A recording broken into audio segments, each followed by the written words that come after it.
Hello student, जीता इस channel में आप लोगों का स्वागत है। तो आज से हमारी एक नई क्लास शुरू हो रही है, वो है इंडियन कॉन्स्टिट्यूशन।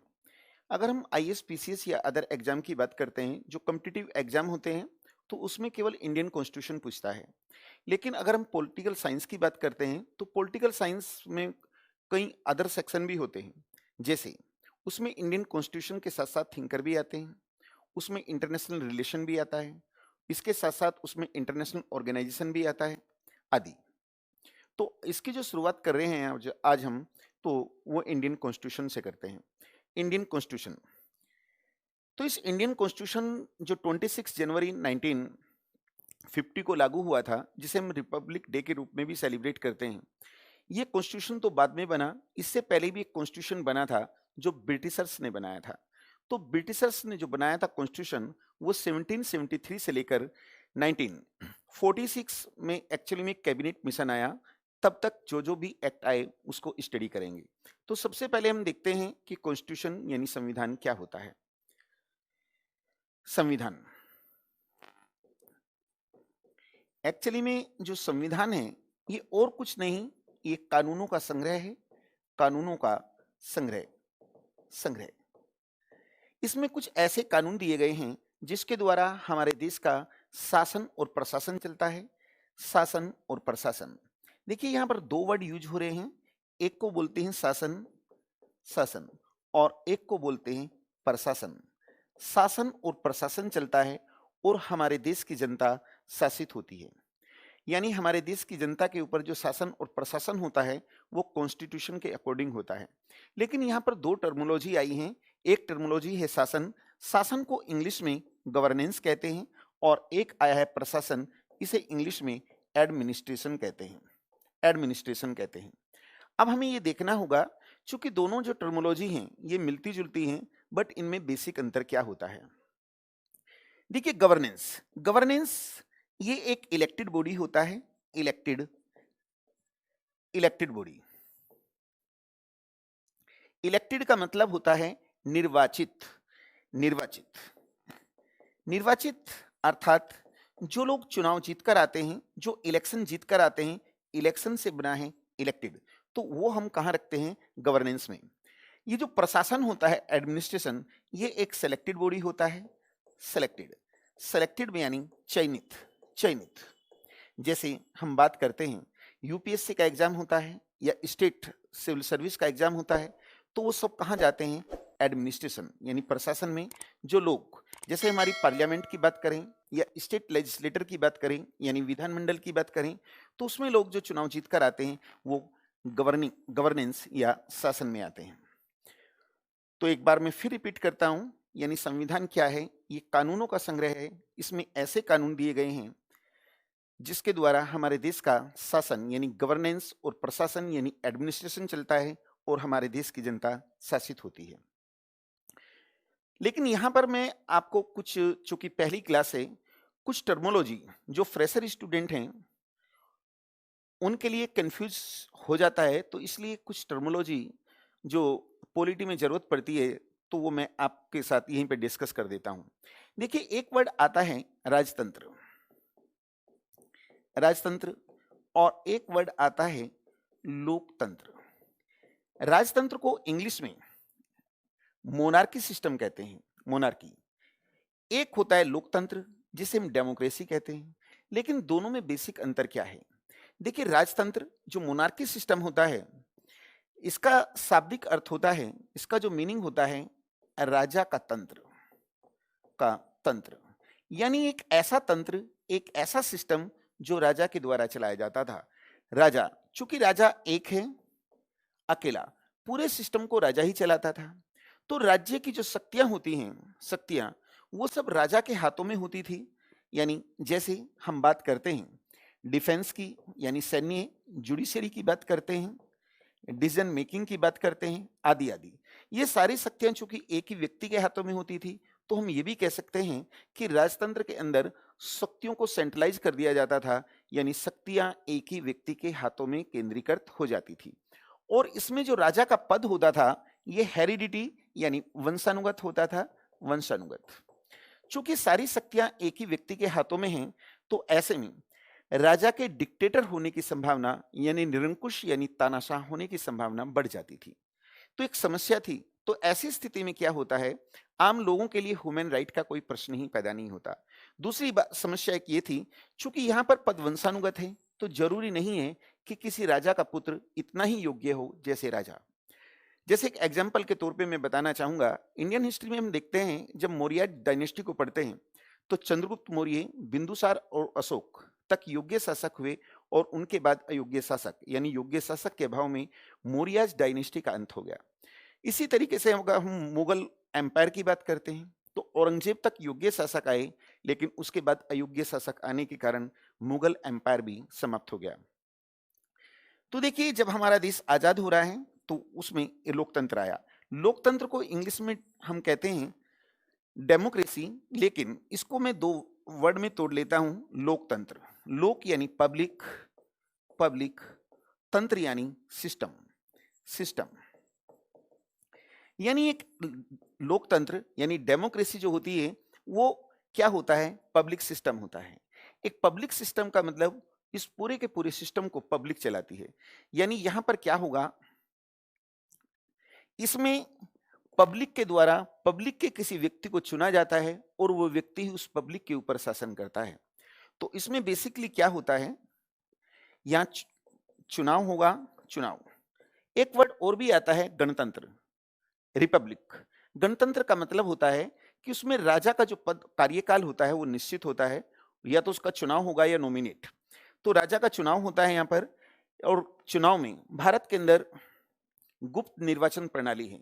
यानी जिन लोगों की एज 18 ईयर है, पहले एक्चुअली में जो कॉन्स्टिट्यूशन बना तो 21 ईयर ओल्ड रखी गई थी, लेकिन एक 61 अमेंडमेंट किया गया और उसके द्वारा वोट डालने की आयु 18 ईयर की गई।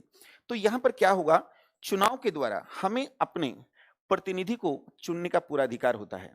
तो ऐसी स्थिति में हम जो योग्य व्यक्ति होता है सामान्यतः उसी का चुनाव करते हैं। तो देखिए, भारत के अंदर आज राजतंत्र नहीं है बल्कि क्या है, लोकतंत्र। अब मैं आगे की ओर बढ़ता हूं। देखिए, इसमें बेसिकली हम एक्ट पढ़ते हैं, एक्ट, एक्ट। अब एक्ट भी देख लीजिए क्या होता है, एक्ट। एक्ट को हिंदी में अधिनियम कहते हैं, अधिनियम। अधिनियम सामान्यतः एक कानून होता है, अधिनियम, कानून। या ये भी कह सकते हैं कि नीति निर्माण, नीति निर्माण अर्थात पॉलिसी मेकिंग। तो जो कानून बनते थे, जो कानून ब्रिटिश काल में बनाए गए और लागू हुए, उन्हीं को हम एक्ट कहते हैं। तो वर्तमान में भारत के अंदर जो कानून बनते हैं या पॉलिसी मेकिंग होती है वो किस तरीके से होती है, उस पर भी मैं थोड़ा सा चर्चा कर देता हूं। देखिए स्टूडेंट्स, एक वर्ड आता है पार्लियामेंट, और पार्लियामेंट के 3 अंग होते हैं। एक होती है लोकसभा, लोअर हाउस, एक होते अपर हाउस यानी राज्यसभा, और एक होते हैं प्रेसिडेंट यानी राष्ट्रपति, राष्ट्रपति। देखिए, राष्ट्रपति एक हैं, राज्यसभा में मैक्सिमम 250 मेंबर हो सकते हैं और लोकसभा में 552 मेंबर हो सकते हैं। 5 सॉरी ये 52 है, 5 मैं लिख देता हूं, 552 सदस्य हो सकते हैं। सपोज करो कोई कानून बनाना है, जैसे डॉवरी एक्ट यानी दहेज प्रथा के लिए बनाना है, यानी भारत के अंदर जो कुरीति है दहेज प्रथा, इसके लिए कानून बनाना है। तो एक्चुअली में क्या होगा, सपोज दैट मैं ही लोकसभा का मेंबर हूं, तो मैं एक बिल तैयार करूंगा, बिल तैयार करूंगा कि वर्तमान में महिलाओं की स्थिति ऐसी है और ऐसी होनी चाहिए, यानी दहेज प्रथा के लिए कोई कानून बनना चाहिए। तो उसे हम कहेंगे दहेज प्रथा विधेयक बिल। अगर वो लोकसभा में पारित हो जाता है तो उसके बाद वो राज्यसभा में जाता है। यदि वो यहां भी पारित हो जाए, अगर ना हो तो वो रद्द हो जाएगा। यदि यहां भी पारित हो जाए तो उसके बाद वो प्रेसिडेंट के पास जाता है, और प्रेसिडेंट यदि उस पर अपने सिग्नेचर लगा दें, परमिशन दे दें, तो वो एक कानून बन जाता है। तो कानून जो इस तरीके से बने, जिसे ब्रिटिश काल में अधिनियम या एक्ट यूज किया गया है वर्ड। अब भारत के अंदर जो कानून बनने शुरू हुए या संवैधानिक विकास जो कॉन्स्टिट्यूशनल डेवलपमेंट है ब्रिटिश काल में शुरू हुआ, उसका एक छोटा सा इंट्रोडक्शन मैं आपको देना चाहूंगा।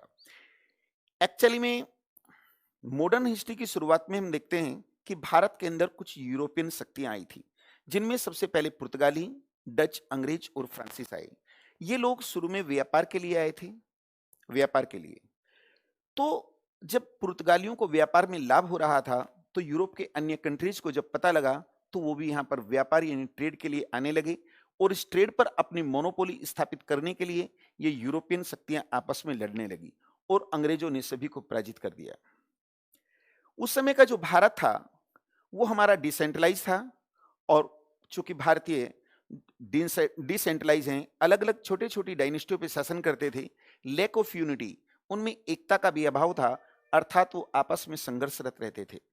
तो ऐसे में उन्होंने अंग्रेजों का सहयोग लेना शुरू किया और वे आपस में भारतीय शासक लड़ते रहे, और एक दिन अंग्रेजों ने, चूंकि भारतीयों में एकता का अभाव था, उन्हें पराजित किया और अंग्रेज शासन करने लगे। तो देखिए अंग्रेजों ने सबसे पहले क्या किया, ये इंडियन हिस्ट्री का हिस्सा है वैसे। 1757 में एक बैटल ऑफ प्लासी यानी प्लासी का युद्ध, प्लासी का युद्ध जीता। ये बंगाल में है प्लासी, यहाँ का एक शासक होता था सिराजुद्दौला, उसके अगेंस्ट इसमें अंग्रेजों की जीत हुई। 1764 में उन्होंने एक बैटल ऑफ बक्सर, बक्सर का युद्ध लड़ा, युद्ध, और इसमें भी अंग्रेजों की जीत हुई। 1765 में एक ब्रिटिश गवर्नर होता था, और सेनापति भी रहा, बंगाल का गवर्नर भी बनाया गया था, लॉर्ड क्लाइव। वो 1765 में पुणे भारत आया था, और उसने यहाँ पर द्वैध शासन की शुरुआत की। द्वैध शासन का मतलब होता है, इसे डायरकी सिस्टम कहते हैं, यानी बंगाल के कुछ राइट ब्रिटिशर्स के पास होंगे और कुछ बंगाल के नवाब के पास। लेकिन 1772 में एक नाम आता है वारेन हेस्टिंग्स, उसने बंगाल के नवाब को गद्दी से उतार दिया और द्वैध शासन समाप्त कर दिया, और बंगाल का शासन अपने हाथों में ले लिया। तो बंगाल चूंकि भारत का हिस्सा है, तो अब अंग्रेज भारत में शासन करेंगे। तो शासन करने के लिए अब वो कौन कौन से यहाँ कानून लाते हैं, कौन कौन से अधिनियम यहाँ पर पारित होते हैं, उस पर हम चर्चा करेंगे। देखिए ये जो टॉपिक आज मैं आपके साथ डिस्कस कर रहा हूं, ये बड़ा टॉपिक है, तो इसको मैं दो सेक्शन में लेकर चलूंगा, एक पार्ट 1 और एक पार्ट 2। तो आज मैं पार्ट 1 डिस्कस करूंगा आपको। ये इतना इंपॉर्टेंट टॉपिक है कि कभी कोई एग्जाम ऐसा नहीं होता जिसमें यहां से क्वेश्चन ना पूछा जाता हो। हर साल यहां से इस टॉपिक से एक दो क्वेश्चन पूछे जाते हैं, लेकिन ये टॉपिक बड़ा कंफ्यूजिंग का टॉपिक है। तो इसको जब भी आप ध्यान रखें, एक एक एक्ट को पढ़ना है, बहुत ही ध्यान के साथ पढ़ना है, बहुत स्पीड के साथ नहीं पढ़ना है, और आपके जो बैचमेट होंगे उनके साथ यदि आप डिस्कस करें तो और भी बेटर रहेगा। तो यहाँ पे जितने भी क्वेश्चन अभी तक पूछे गए हैं, जनरली मैं साथ के साथ आपके साथ ये डिस्कस करता रहूंगा। तो सबसे पहले हम लेकर चलेंगे यहाँ पर ब्रिटिश काल का जो संवैधानिक विकास है, यानी कॉन्स्टिट्यूशनल डेवलपमेंट, संवैधानिक विकास यानी कॉन्स्टिट्यूशनल डेवलपमेंट। तो देखिए अब शुरुआत होगी इस टॉपिक की। तो सबसे पहले आता है रेगुलेटिंग एक्ट, रेगुलेटिंग एक्ट, और रेगुलेटिंग एक्ट 1773 में आया। देखिए ये भी क्वेश्चन आप लोगों से पूछा जा सकता है, जैसे रेगुलेटिंग एक्ट है, पिट्स इंडिया एक्ट है, इंडियन गवर्नेंस एक्ट है, कई बहुत एक्ट हैं, मैं सब पे चर्चा कर रहा हूं यहाँ पर, कि उनका जो ईयर है उसको मैचिंग के लिए आपको दिया जा सकता है। तो रेगुलेटिंग एक्ट 1773, इस एक्ट के द्वारा क्या हुआ, ये जो बंगाल है, बंगाल, मद्रास, मद्रास तमिलनाडु में है, और मुंबई, मुंबई, ये तीन जो ब्रिटिश प्रेसिडेंसी थी, मतलब ये अंग्रेजों के पास थे, और यहां पर ब्रिटिश सरकार, जो ब्रिटेन की सरकार थी, वो अलग अलग यहां पर गवर्नर अपॉइंट करती थी। तो इस एक्ट के द्वारा तीनों प्रेसिडेंसियों को एक कर दिया गया, अर्थात इसे बंगाल के अधीन कर दिया गया। अब तीनों जो होंगी बंगाल के अधीन होंगी, और बंगाल में एक गवर्नर जनरल की नियुक्ति की गई, गवर्नर जनरल, और उसका नाम वारेन हेस्टिंग्स था, वारेन हेस्टिंग्स, हेस्टिंग्स। तो देखिए कुल मिला के बात यह हुई कि इस रेगुलेटिंग एक्ट के द्वारा जो बंगाल, मुंबई और मद्रास तीन प्रेसिडेंसी थी, यहाँ पर पहले अलग-अलग यानी तीनों में अलग-अलग गवर्नर अपॉइंट होते थे। अब बंगाल में एक गवर्नर जनरल अपॉइंट किया गया, जिसका नाम वारेन हेस्टिंग्स था। अब ये तीनों प्रेसिडेंसी बंगाल के गवर्नर जनरल के अधीन होंगी। इसके साथ-साथ ये जो गवर्नर जनरल था, इसकी सहायता करने के लिए 4 सदस्यों की एक एग्जीक्यूटिव काउंसिल, देखिए एग्जीक्यूटिव काउंसिल को कहते हैं कार्यकारिणी परिषद बनाई गई। कार्यकारिणी परिषद बनाई गई। अब ये 4 सदस्य कौन-कौन थे, ये मैं नोट कर देता हूं। यहां आपसे क्वेश्चन पूछा जा सकता है कि जो गवर्नर जनरल की एग्जीक्यूटिव काउंसिल थी, निम्न में कौन सदस्य उसका नहीं था, यानी 3 सदस्य सही दे दिए जाएंगे और एक गलत दिया जा सकता है। तो उनके नाम हैं Philip Francis, Philip Francis, Francis, Monson, Clavering, Clavering and Barwell, Barwell. तो ये ध्यान रखना है, ये 4 सदस्य हैं। मैंने स्टेट, अब देखिए एग्जाम चाहे लेक्चरर का हो या पीसीएस का हो, दोनों को कमीशन ही लेता है, या आईएएस का भी। चूंकि क्वेश्चन तो यही है, तो एक क्वेश्चन के बारे में बताना चाहूंगा। एक्चुअली में यूपी पीसीएस के अंदर क्वेश्चन पूछा गया, और यूपी पीसीएस का जो लेवल होता है वो इंडिया में जितने भी स्टेट पीसीएस हैं सबसे हाई लेवल है, आईएएस को छू के चलता है वो। लेकिन वो कई बार बहुत ही डीपली फैक्ट पूछ लेता है। तो यहां से क्वेश्चन पूछा गया कि ये जो 4 सदस्य थे, इनमें वारेन हेस्टिंग्स जो गवर्नर जनरल था, इसका सबसे बड़ा विरोधी कौन था? तो ये नाम है फिलिप फ्रांसिस। एक बार क्वेश्चन ये भी पूछ लिया गया कि ये 4 सदस्यों में कौन सा सदस्य ऐसा था जो पहले से ही इंडिया में था, और ये जो 3 सदस्य थे ये उस समय ब्रिटेन से आए, तो वो नाम आता है बरवेल। तो यहां पर जो निर्णय लिए जाने थे, ये मेजोरिटी यानी बहुमत के आधार पर लिए जाने थे, यानी वारेन हेस्टिंग्स अपने आप में निर्णय नहीं ले सकता था। निर्णय जो लिया जाएगा इनकी एडवाइस पर लिया जाएगा और बहुमत से लिया जाएगा, यानी मेजोरिटी से। तो ये लोग 4+1 हैं, यानी जिस बात को 3 लोग मानेंगे वही निर्णय माना जाएगा। इस वारेन हेस्टिंग्स को यानी गवर्नर जनरल को इन्हें हटाने का अधिकार नहीं था। सपोज दैट इन्हें हटाने का यदि अधिकार दे दिया जाता, तो ऐसे में ये चारों सदस्य निर्णय गवर्नर जनरल के प्रेशर यानी दबाव में लेते, तो इन्हें हटाने का अधिकार नहीं था।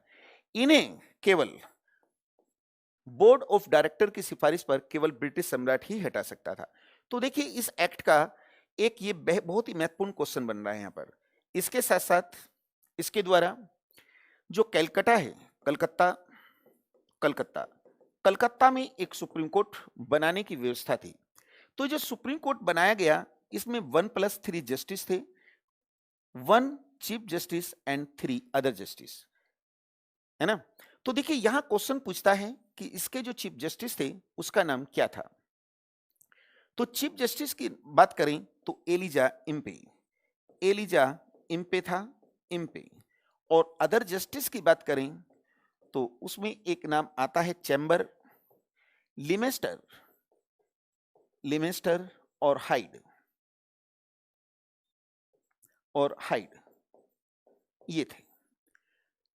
तो ये जो एलिजा इम्पे है, ये भी पिछले साल उत्तराखंड में किसी एग्जाम में पूछा गया है क्वेश्चन कि उसके चीफ जस्टिस कौन थे।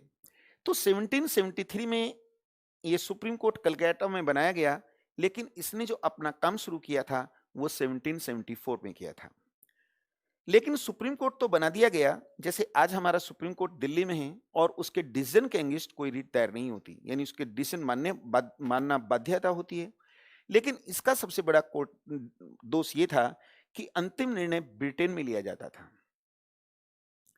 तो जो रेगुलेटिंग एक्ट था, इसकी कुछ कमियों को दूर करने के लिए 1781 में एक सेटलमेंट एक्ट भी लाया गया था, जिसमें कोई प्रॉपर व्यवस्था नहीं है, कोई इंपोर्टेंट नहीं है, उस चीज को मैं हटा देता हूं। अब हम आगे की ओर बढ़ते हैं। अब आता है Pitt's India act, Pitt's India act. ये जो पिट्स इंडिया एक्ट है, ये 1784 में लाया गया। इसके जो महत्वपूर्ण बिंदु हैं उस पर मैं चर्चा कर देता हूं। देखिए पहला और अंतिम एक्ट था जब भारत में कानून बनाने के लिए ब्रिटेन में लॉर्ड नॉर्थ और फॉक्स की मिलीजुली सरकार टूट गई थी। तो इसके मुख्य बिंदु पे चर्चा करते हैं। पहली बात, इस एक्ट के द्वारा 6 कमिश्नरों का एक बोर्ड ऑफ कंट्रोल बनाया गया। बोर्ड ऑफ कंट्रोल बनाया गया। कंट्रोल, इस बोर्ड ऑफ कंट्रोल का जो अध्यक्ष होता था वो ब्रिटिश कैबिनेट का सदस्य होता था। कैबिनेट का सदस्य होता था। तो जो ब्रिटिश कैबिनेट का ये सदस्य है, चूंकि ब्रिटेन की जो सरकार है वो यहां पर अपॉइंट किया गया है, तो इस प्रकार कंपनी के जो मामले हैं भारत में उस पर ब्रिटिश सरकार का हस्तक्षेप और ज्यादा बढ़िया है।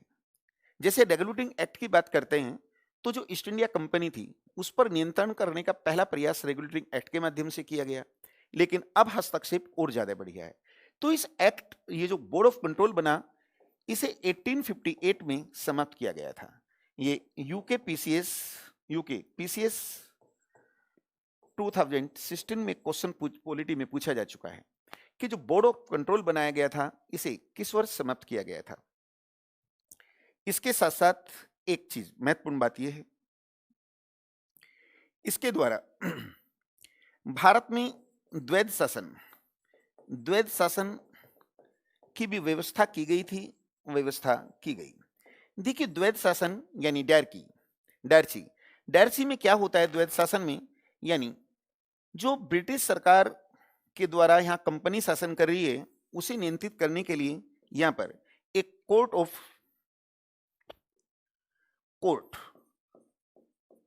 डायरेक्टर बनाया गया और एक बोर्ड ऑफ कंट्रोल बनाया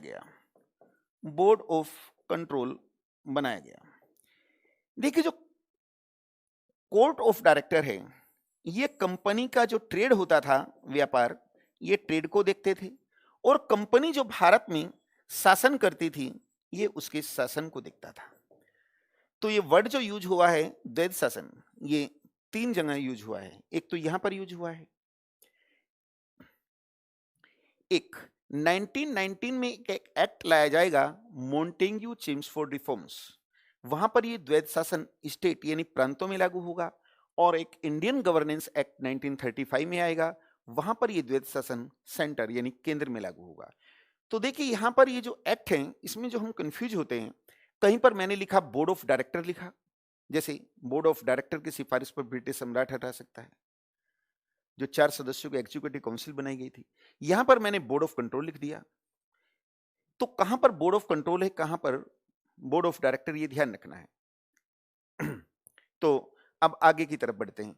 इस एक्ट में एक व्यवस्था यह थी कि जो रेगुलेटिंग एक्ट के अंदर 4 सदस्यों की एग्जीक्यूटिव काउंसिल यानी कार्यकारिणी परिषद जो बनाई गई थी, उनकी संख्या घटाकर 4 से 3 कर दी गई थी इसमें, तो 3 संख्या की गई। तो ये पिट्स इंडिया एक्ट था।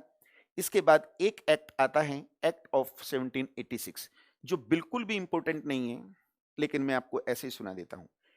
एक्चुअली में उस समय बंगाल का जो गवर्नर जनरल था, एक नाम आता है लॉर्ड कॉर्नवालिस, वो बनकर आया, लेकिन उसे गवर्नर जनरल के साथ साथ उसे मिलिट्री के जो राइट होते हैं यानी मुख्य सेनापति भी बना दिया गया, और उसे विशेष परिस्थितियों में जो 4, अब क्या 4 क्या, अब तो 3 है, 3 सदस्यों की जो एग्जीक्यूटिव काउंसिल है उसके परामर्श के बिना भी निर्णय लेने का अधिकार दे दिया गया था। तो उसमें कोई इंपॉर्टेंट चीज नहीं है। फिर उसके बाद एक एक्ट आता है नेक्स्ट, एक्ट ऑफ 1793। इस एक्ट में यह था कि जो 6 सदस्यों का बोर्ड ऑफ कंट्रोल बनाया गया था, बोर्ड ऑफ कंट्रोल, इसके जो 6 कमिश्नर थे, ये 6 कमिश्नर हैं, इनका जो वेतन है अभी तक ब्रिटेन से आता था, लेकिन अब वो भारत से ही दिया जाने लगा, और इस एक्ट की अवधि 20 ईयर यानी 20 वर्ष के लिए बढ़ा दी गई। यानी 1793 से 20 वर्षों तक यही कानून चलेंगे। अब यदि इसमें 20 प्लस कर दें तो अब आता है एक्ट ऑफ 1813। अब 1813 का जो एक्ट था उसमें क्या विशेषता थी, इस पे भी चर्चा करेंगे। चलो देखिए, ये जो टॉपिक है ये बहुत इंटरेस्टिंग नहीं है, मैं मानता हूं जो फ्रेशर स्टूडेंट्स जो भी देख रहे होंगे इस लेक्चर को, प्रॉब्लम जरूर आती है, लेकिन कुछ लोग मैंने कई जगह देखा भी है, इस टॉपिक को इग्नोर कर देते हैं और छोड़ देते हैं। लेकिन यहां से क्वेश्चन जरूर पूछा जाएगा, ये ध्यान रखना है, और ऐसी बात नहीं है, इसे याद करना बिल्कुल भी टफ नहीं है। जब मैं याद कर सकता हूं तो आप लोग भी याद कर सकते हैं। आप एक एक एक्ट को याद करेंगे। इस टॉपिक को मैं इसीलिए 2 लेक्चर में लेकर चलूंगा, एक आज और एक नेक्स्ट वीडियो में, जिससे आप लोगों को प्रॉब्लम ना आए। चूंकि हम एक एक्ट पढ़ते हैं, फिर दूसरा पढ़ते हैं, फिर पहला भूल जाते हैं, तो बहुत ही कूल होकर इस टॉपिक को आप लोगों को पढ़ना है। चलो, एक्ट ऑफ 1813। देखिए इस एक्ट में क्या था, ये जो ईस्ट इंडिया कंपनी थी, ईस्ट इंडिया कंपनी जो भारत में शासन करती थी और ट्रेड करती थी, केवल यही करती थी। तो इस एक्ट में यह व्यवस्था थी कि जो चाय का व्यापार होगा और चीन के साथ जो व्यापार होगा उसे केवल कंपनी ही करेगी। यानी चाय और चीन के साथ व्यापार पर ईस्ट इंडिया कंपनी के एकाधिकार यानी मोनोपोली को बने रहने दिया, और शेष व्यापार समस्त अंग्रेजों के लिए खुल दिया गया। इसके साथ साथ जो ईसाई मिशनरियां हैं, ईसाई जो मिशनरियां, इन मिशनरियों को भारत में बसने और व्यापार करने का अधिकार दे दिया गया। इसमें यह भी कहा गया कि जो कंपनी है वो भारतीय शिक्षा पर प्रत्येक वर्ष 1 लाख यानी 1 लाख रुपए खर्च करेगी। ये भी बात की गई इसमें। ये क्वेश्चन भी बहुत इंपॉर्टेंट है कि किस एक्ट में ये व्यवस्था थी कि ईस्ट इंडिया कंपनी भारतीय शिक्षा के विकास के लिए, डेवलपमेंट के लिए 1 लाख रुपए प्रतिवर्ष खर्च करेगी। तो 1813 का एक्ट है। और अब इस एक्ट की अवधि भी 20 ईयर के लिए बढ़ा दी गई। अब देखिए इसमें हम 20 ईयर प्लस करेंगे तो एक्ट आएगा 1833। तो अब हम लेकर चलेंगे एक्ट ऑफ 1833। अब इस एक्ट में जो व्यवस्था है, जो ईस्ट इंडिया कंपनी पहले यही केवल व्यापार करती थी, लेकिन बाद में क्या हुआ 1813 में कि चाय और चीन के व्यापार पर कंपनी के एकाधिकार को बने रहने दिया और शेष सभी के लिए खोल दिया। लेकिन इस एक्ट के द्वारा जो चाय और चीन का के साथ जो व्यापार पर एकाधिकार था, इसको भी समाप्त कर दिया गया। यानी कंपनी की मोनोपोली नहीं चलेगी। और ये भी यूके पीसीएस 2016 में क्वेश्चन पूछा गया। अब यही क्वेश्चन इसलिए पूछा गया क्योंकि चाय और चीन का जो उल्लेख है वो 13 में भी आया और यहां भी।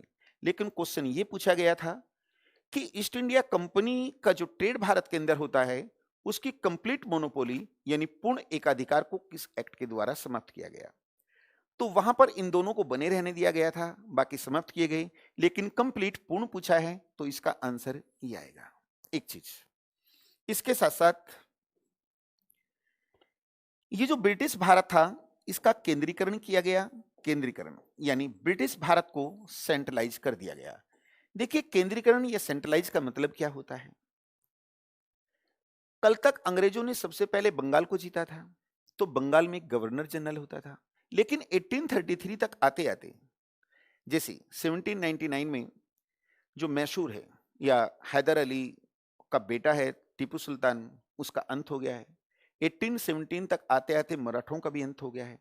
यानी अंग्रेज जिस जिस डायनेस्टी को पूर्ण समाप्त करके अपने में मिलाते रहते थे। तो अब क्या हुआ, बहुत सी डायनेस्टी अंग्रेजों के अधीन आ गई। तो वे सारी जो डायनेस्टी है ना, उनको सबको एक कर दिया गया। और जो बंगाल का गवर्नर जनरल था, अब उसे भारत का गवर्नर जनरल कहा जाने लगा, गवर्नर जनरल कहा जाने लगा। और भारत का पहला गवर्नर जनरल जो था उसका नाम लॉर्ड विलियम बेंटिक था। लॉर्ड विलियम बेंटिक ये उसका नाम था। इसके साथ साथ जो गवर्नर जनरल की एग्जीक्यूटिव काउंसिल थी उसमें 1773 के रेगुलेटिंग एक्ट के द्वारा उसके सदस्यों की संख्या 4 थी। लेकिन जो पिट्स इंडिया एक्ट था उसमें उसके सदस्यों की संख्या घटा के 3 कर दी गई थी। लेकिन इस एक्ट के द्वारा उनकी संख्या पुनः 4 कर दी गई। और इसमें चौथा जो था लॉ यानी विधि सदस्य जोड़ा गया और उसका नाम लॉर्ड मैकाले था। Lord Macaulay. तो देखिए ध्यान रखना है, विधि सदस्य कौन जोड़ा गया था, लॉर्ड मैकाले। इसके साथ साथ ये जो एक्ट है, इस एक्ट की अवधि भी 20 वर्ष के लिए बढ़ाई गई, 20 ईयर के लिए बढ़ा दी गई। और इसकी सबसे बड़ी जो विशेषता है, एक नाम आता है धारा 87 थी, 87। इस धारा 87 में क्या है, इसमें जो कंपनी है यानी ईस्ट इंडिया कंपनी ने घोषणा की कि जो लोगों का सिलेक्शन होगा या चयन होगा, इसमें जो जाति और वर्ग के आधार पर कोई भेदभाव नहीं किया जाएगा। तो अब इसके मेन मेन कंटेंट्स क्या हैं वो भी एक बार फिर बता देता हूं। इसमें कंपनी के चाय और चीन के व्यापार पर जो कंपनी की मोनोपोलिसी होती थी, उसको समाप्त कर दिया गया है। इसके साथ साथ ब्रिटिश भारत को सेंट्रलाइज किया गया और बंगाल के गवर्नर जनरल को भारत का गवर्नर जनरल कहा जाने लगा। जो पहले जो थे उनका नाम लॉर्ड विलियम बेंटिक था। गवर्नर जनरल की एग्जीक्यूटिव काउंसिल में सदस्यों की संख्या घट के जो 3 रह गई थी, अब चौथा विधि सदस्य लॉर्ड मैकाले को जोड़ा गया। ये हुआ। इसके साथ साथ इस एक्ट की अवधि 20 ईयर के लिए बढ़ाई गई और एक धारा 87 है जिसमें कंपनी ने एक भी घोषणा की है कि जाति और वर्ग के आधार पर चयन में कोई भेदभाव नहीं किया जाएगा। तो देखिए, अब इसमें यदि हम 20 ईयर प्लस करते हैं तो एक्ट ऑफ 1853 आता है। तो लेकर चलेंगे एक्ट ऑफ 1853। बहुत इंपॉर्टेंट नहीं है, ये छोटा सा है, देख लेते हैं। इसमें पहली बार आईसीएस इंडियन सिविल सर्विस के लिए रिटन एग्जाम शुरू हुआ था और पहली बार केंद्र में यानी सेंटर में विधान परिषद यानी लेजिस्लेटिव काउंसिल, विधान परिषद यानी लेजिस्लेटिव काउंसिल बनाई गई थी। अब आज के लेक्चर में एक छोटा सा और भी है, उसको भी देखते हैं। इंडियन गवर्नमेंट एक्ट 1858 बहुत इंपॉर्टेंट है, ये वाला ध्यान रखना है। एक्चुअली में इस एक्ट को लाने का रीजन क्या था? भारत के अंदर बहुत से विदेशी आए, लेकिन अंग्रेज कुछ डिफरेंट किस्म के थे। अगर विदेशियों ने भारत को लूटा है तो भारत में ही लगाया। अगर हम मुगलों की बात करते हैं, जैसे उन्होंने ताजमहल बनवा दिया आदि आदि, लेकिन ब्रिटिशर्स ऐसे थे कि भारत में रहे और भारत को लूटकर भारत का धन अपने देश ले गए। यही कारण था कि दादा भाई नौरोजी ने ड्रेनेज थ्योरी कॉन्सेप्ट भी दिया था। तो अंग्रेजों का उद्देश्य बेसिकली क्या था? एक्सप्लोटेशन, यानी शोषण उनका उद्देश्य था। तो ऐसे में भारतीयों में असंतोष फैला और 1857 में अंग्रेजों के अगेंस्ट एक रिवोल्ट हुआ था।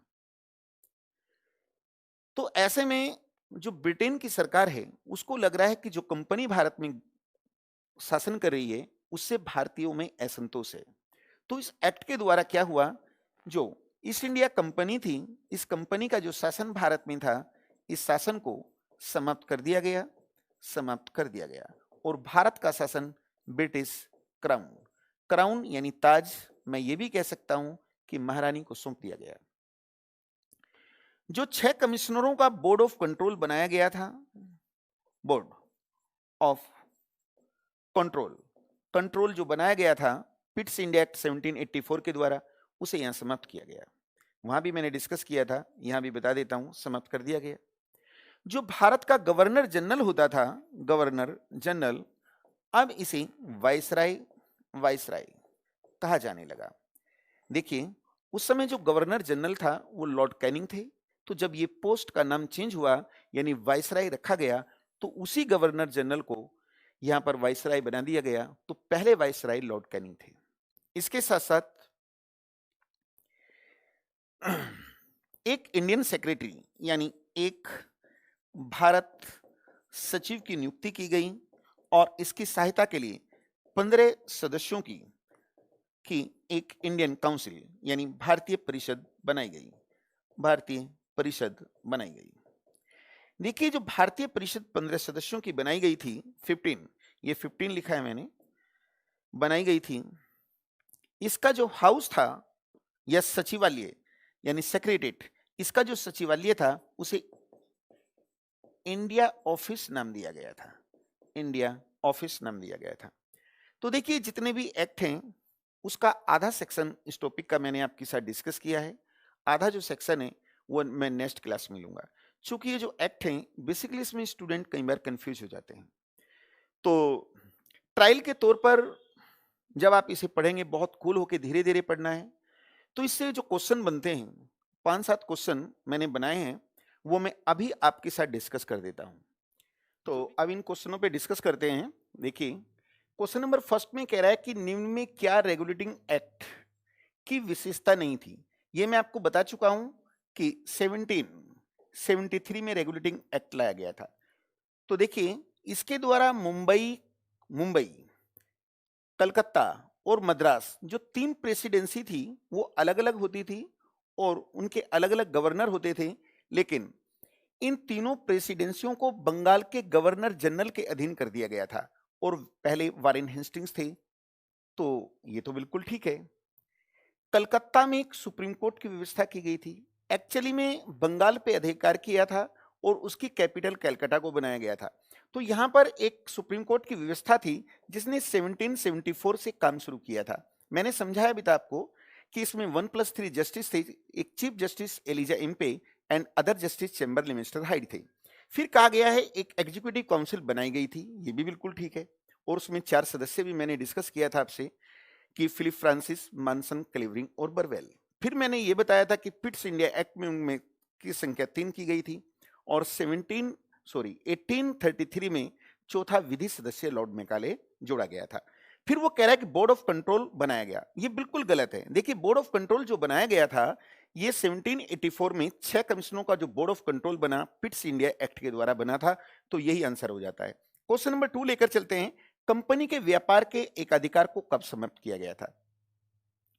देखिए, जो ईस्ट इंडिया कंपनी भारत में ट्रेड करती थी, जो 1833 का एक्ट था, 1813 का जो एक्ट था, उसमें चाय और चीन के व्यापार के एकाधिकार को छोड़कर शेष सभी के लिए खोला गया था।